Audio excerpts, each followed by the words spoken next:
కామేశ్వరుడు అంటే ఎవరో చెప్పుకుందాం.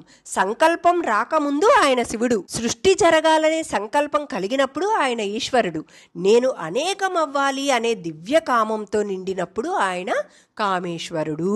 ఇక్కడ కామేశ్వరుడు అంటే కోరికలతో ఉన్నవాడు లేదా కోరికకు బానిసైనవాడు అని అర్థం కాదు. కామానికి ఈశ్వరుడు అని అర్థం. అంటే సృష్టి సంకల్పానికి అధిపతి కామేశ్వరుడు అని అర్థం వస్తుందన్నమాట. సృష్టి చెయ్యాలనే కోరిక మాత్రమే ఉంటే సరిపోదు కదా, సృష్టి ఎలా చెయ్యాలో కూడా జ్ఞానం కలిగి ఉండాలి. ఆ జ్ఞానాన్ని కార్యరూపంలోకి తీసుకువచ్చే శక్తి కూడా ఉండాలి.